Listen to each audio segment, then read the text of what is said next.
गणाधिपते नमः. श्री गुरुभ्यो नमः. श्री सरस्वत्यै नमः.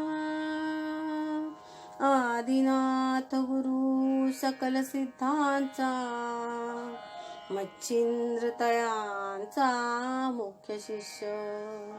मच्छिंद्राने बोध गोरक्षासी केला. गोरक्ष ओळला गहिनी प्रती. गहिनी प्रसादे निवृत्ती दातारू. ज्ञानदेवा सार चोजविले. अलंकापुरी पुण्यभूमी पवित्र. तिथे नांदतो ज्ञानराजा सुपात्र.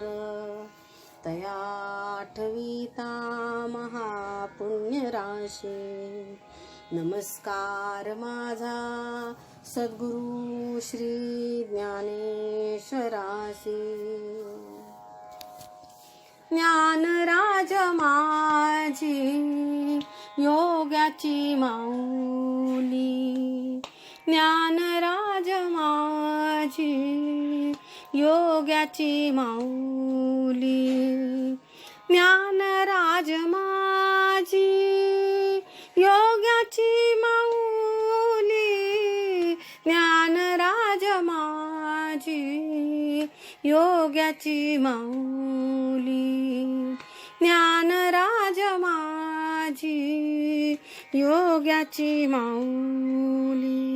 विठ्ठल विठ्ठल विठ्ठला हरी ओम विठ्ठला. माय बापा विठ्ठला हरी ओम विठ्ठला. माय बापा विठ्ठला हरी ओम विठ्ठला. माय बापा विठ्ठला हरी ओम विठ्ठला. हरी ओम विठ्ठला. माय बापा विठ्ठला हरी ओम विठ्ठला. हरी ओम विठ्ठला. विठ्ठल विठ्ठल विठ्ठला हरी ओम विठ्ठला. विठ्ठल विठ्ठल विठ्ठला हरी ओम विठ्ठला. माय बापा विठ्ठला हरी ओम विठ्ठला. माय बापा विठ्ठला हरी ओम विठ्ठला. विठ्ठल विठ्ठल विठ्ठला हरी ओम विठ्ठला. मौली महावैष्णव श्री ज्ञानेश्वर महाराज की जय. श्री सद्गुरु ब्रह्मचैतन्य महाराज की जय. सब संतन की जय. पंढरीनाथ भगवान की जय. जय जय रघुवीर समर्थ. बाप रखुमा देवीवरून श्री ज्ञानदेवांचे चरित्र वाचन आपण करत आहोत. प्रकरण 18. वाचन सुरू करण्याआधी सर्व हृदयीच्या भगवंतास नमस्कार करून. कुलम पवित्र जननी कृतार्था. वसुंधरा पुण्यवती च तेन. ते कुल पवित्र आहे, ती जननी पवित्र आहे व ती वसुंधरा भाग्यशालिनी आहे जिथे भगवत भक्त जन्मास आले.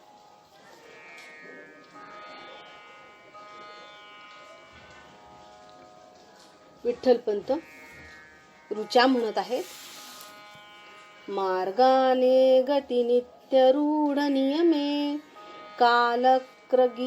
कालाक्रमी तो ते उषा. चाले हंस गती ही यौवन रूपी. कामी जणू ही उषा. तेजस्वी नील अंबरी स्मितमुखी. दिव्य प्रकाशी उषा. आनंदे अवलोकिते रव समवे मार्गाक्रमी ही उषा. विठ्ठलपंतांनी ऋग्वेदातील वरील अर्थाची उषा सूक्ताची ऋचा म्हणली व त्यांच्या बरोबर निवृत्ती ज्ञानदेवांनीही तिचा उच्चार केला. ढग जमून आले होते. आकाश काळे कुट्ट झाले होते. त्यामुळे पावसाच्या सरी मधून मधून पडत होत्या. इंद्रायणीचे पाणी चढले होते. पाऊस पडण्याची चिन्हे दिसत होती आणि त्यामुळे सूर्यदर्शनाची शक्यता नव्हती. निवृत्ती ज्ञानदेवांनी विठ्ठलपंतांकडे पाहिले. आता ते कोणती ऋचा म्हणतात याचा ते दोघे अंदाज करीत होते. तोच विठ्ठलपंत म्हणाले, बाळांनो, आज आपण पर्जन्य सूक्त म्हणूयात. निवृत्ती ज्ञानदेव म्हणतात, होय बाबा.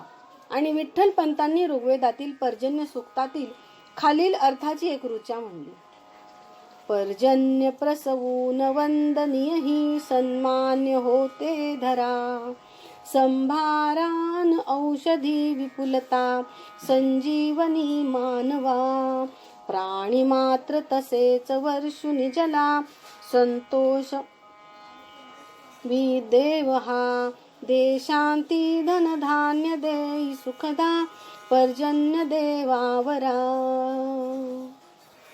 मुलांनी विठ्ठलपंतांबरोबर पर्जन्य सूक्ताची ऋचा म्हणली. ती त्यांना अतिशय आवडली. ऋचा संपली व पाऊस सुरू झाला.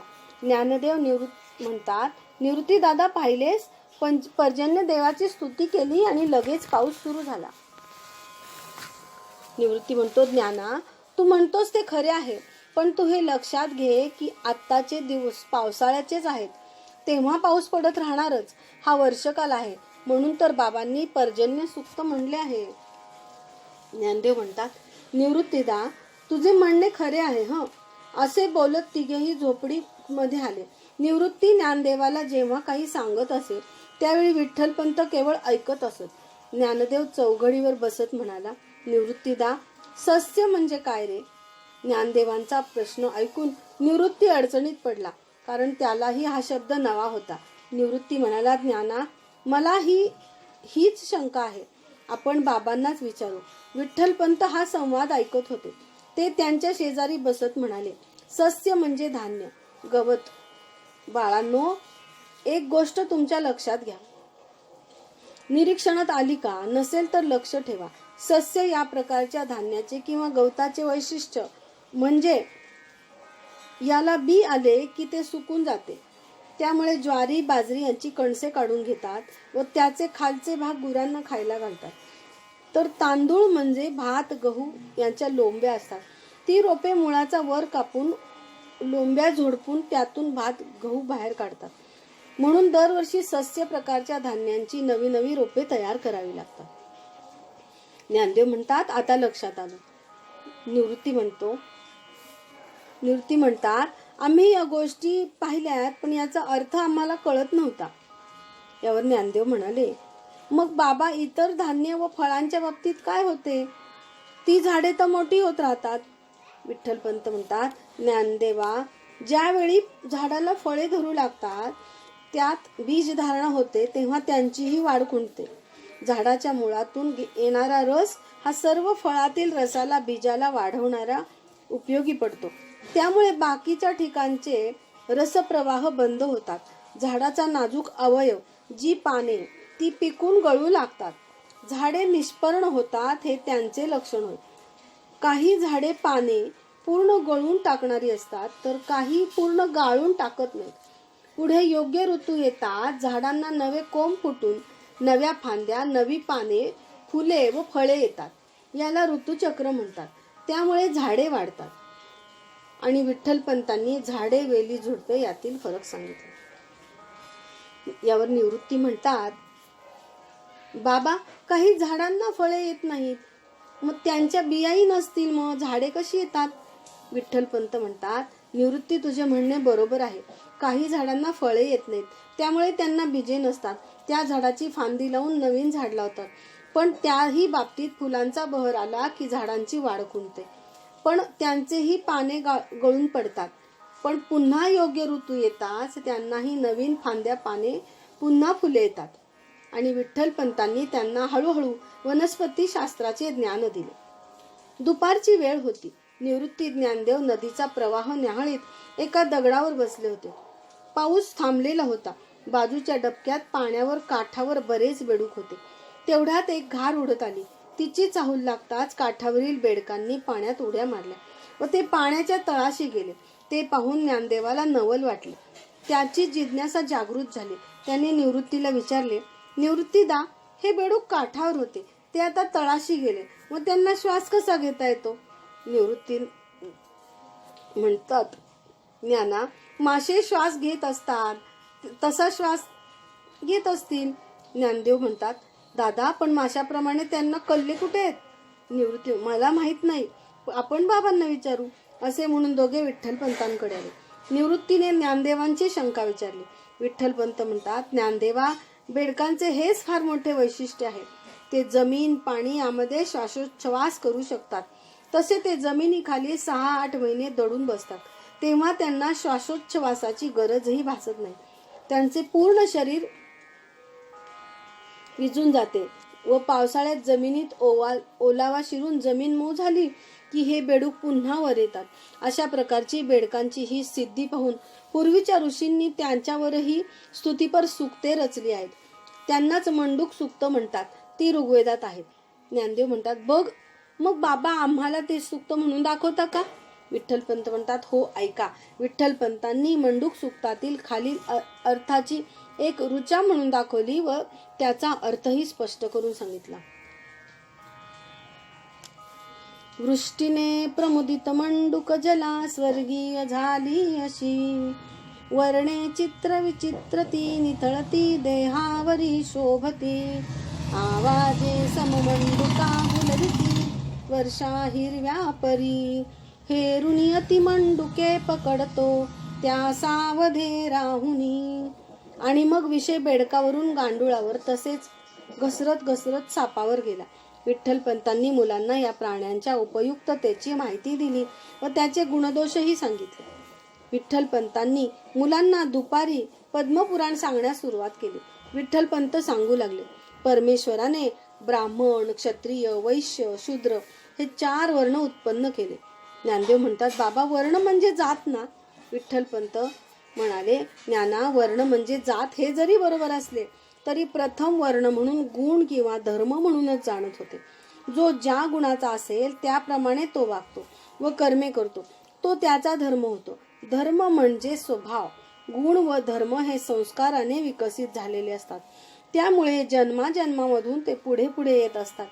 चांगले गुण असल्यास त्याचा विकास करावा, वाईट गुण असल्यास त्यात बदल करावा किंवा करता येतो. ब्रह्म हे सूक्ष्म आहे, शुद्ध आहे. ब्रह्माविषयी जाणण्यासाठी अभ्यास, चिंतन, मनन करणारा, उपासना करणारा, शुद्धाचरणी निष्काम सेवा करणारा, यज्ञयाग करणारा, एकूण ब्रह्मकर्म करणारा ब्राह्मण असा त्याचा अर्थ होतो.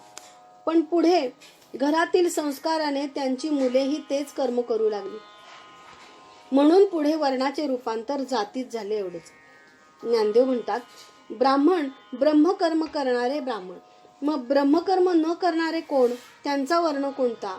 विठ्ठलपंत म्हणतात, ज्ञाना, जो ज्या गुणाचा असेल व ज्याप्रमाणे कर्म करीत असेल तो त्या वर्णाचा असतो.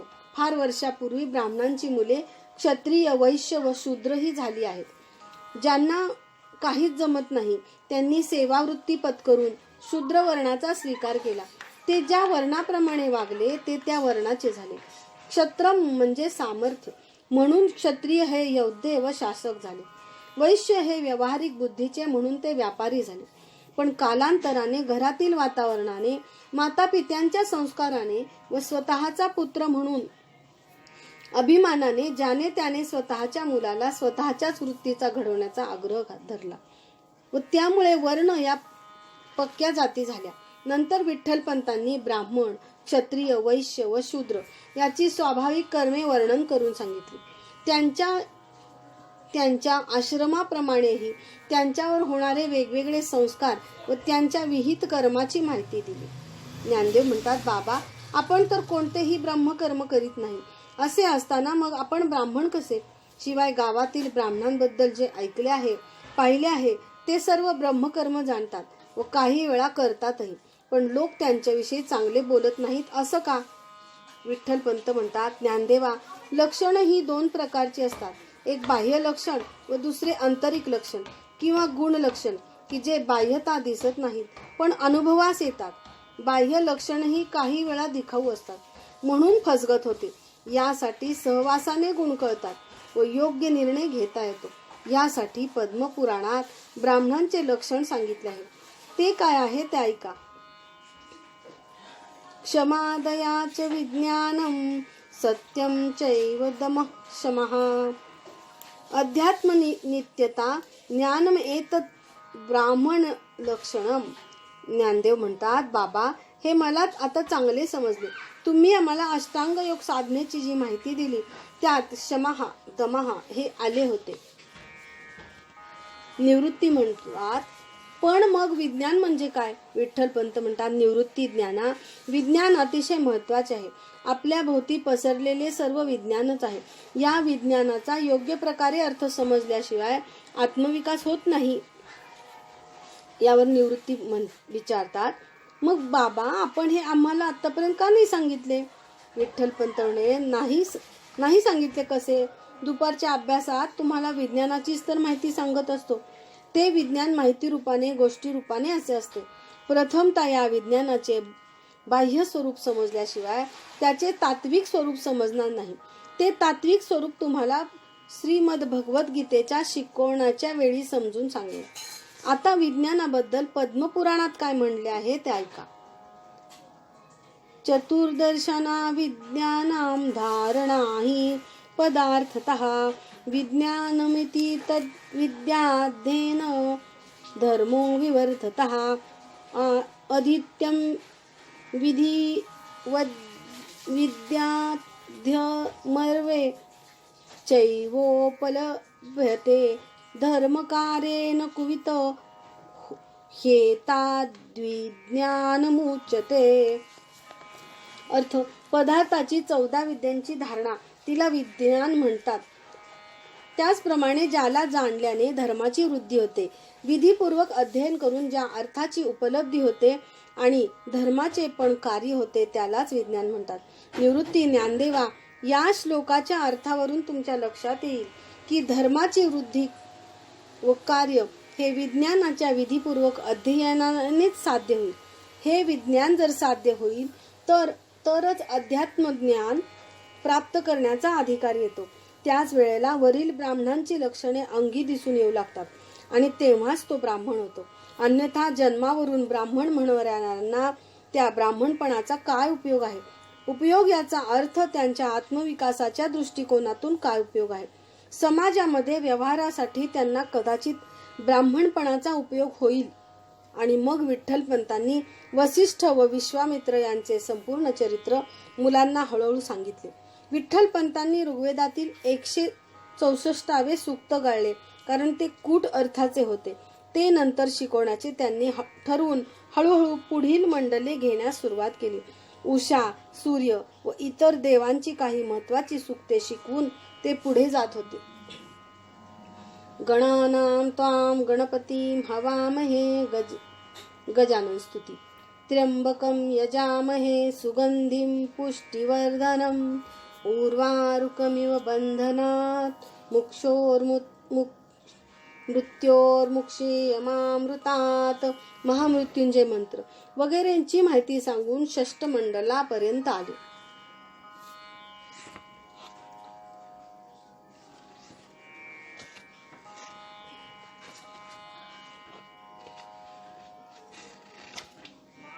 आजची ही सेवा श्री महाराजांच्या कृपेने झाली. ती त्यांच्या चरणी अनन्य भावे शरणागतीने समर्पित करून आजचे वाचन मी इथेच थांबवत आहे. ज्ञानराज माझी योग्याची माऊली, ज्ञानराज माझी योग्याची माऊली, ज्ञानराज माझी योग्याची माऊली, ज्ञानराज माझी योग्याची माऊली, ज्ञानराज माझी योग्याची माऊली. विठ्ठल विठ्ठल विठ्ठला हरी ओम विठ्ठला, विठ्ठल विठ्ठल विठ्ठला हरी ओम विठ्ठला. माय बापा विठ्ठला हरी ओम विठ्ठला, माय बापा विठ्ठला हरी ओम विठ्ठला. विठ्ठल विठ्ठल विठ्ठला हरी ओम विठ्ठला. समाधी पाहता समाधान होते, तनु कष्टवी त्यासी आनंद देते, मनी भाविता कामना पूर्ण होती, नमस्कार त्या ब्रह्म चैतन्य मूर्ती, श्री सद्गुरु ब्रह्म चैतन्य महाराज की जय। माऊली महावैष्णव श्री ज्ञानेश्वर महाराज की जय। सब संतन की जय। पंढरीनाथ भगवान की जय। जय जय रघुवीर समर्थ। मंगल